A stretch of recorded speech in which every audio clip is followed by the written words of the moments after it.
पती पत्नीमध्ये नातं टिकवण्यासाठी प्रेम, विश्वास आणि एकत्र राहण्याची इच्छा असणे गरजेचं असतं. पण हे जर सर्व संपलं असेल आणि पती पत्नी तब्बल 23 वर्षे वेगळे राहत असतील तर कोर्ट त्यांना जबरदस्तीने एकत्र राहायला लावू शकत नाही.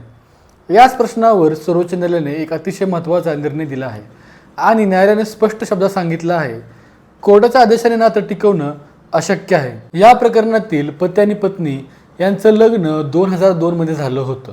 मात्र लग्नानंतर काही काळात दोघांमध्ये गंभीर मतभेद निर्माण झाले.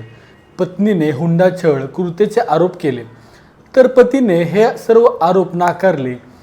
परिस्थिती इतकी बिघडली की दोघे वेगळे राहू लागले आणि 2003 पासून एकमेकांपासून पूर्णपणे ते वेगळे राहत होते. दरम्यान अनेक खटले दाखल झाले, समडाचे प्रयत्न सुद्धा झाले, मध्यस्थी करण्याचे सुद्धा प्रयत्न करण्यात आले, पण कोणताही प्रयत्न यशस्वी झाला नाही. दोघेही पुन्हा एकत्र येण्यास तयार नव्हते. हे प्रकरण अखेर सर्वोच्च न्यायालयापर्यंत पोहोचलं. सर्वोच्च न्यायालयाने संपूर्ण परिस्थितीचा विचार केला आणि न्यायालयाने पाहिलं की लग्नाला 23 वर्षे झाले आहेत.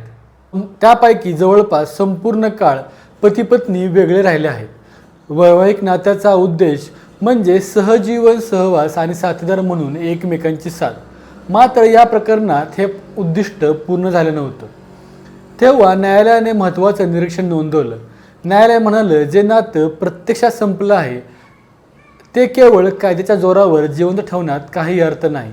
तसेच कोर्ट कोणालाही जबरदस्तीने प्रेम करायला किंवा नातं टिकवायला भाग पाडू शकत नाही, असं सांगत न्यायालयाने घटस्फोट मंजूर केला. मित्रांनो, हा निर्णय का महत्त्वाचा आहे? कारण अनेक प्रकरणांमध्ये पती पत्नी अनेक वर्षे वेगळे राहत असतात.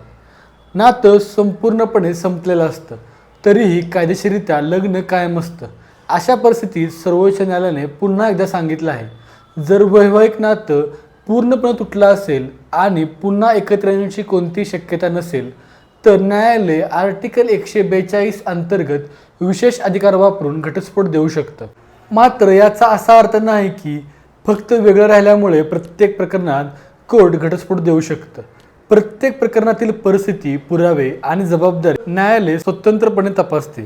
तर मित्रांनो, सर्वोच्च न्यायालयाचा हा निर्णय तुम्हाला योग्य वाटतो का? 23 वर्ष वेगळे राहिल्यानंतरही नातं टिकवण्याचा आग्रह धरणं योग्य आहे का? तुमचं मत कमेंटमध्ये नक्की सांगा.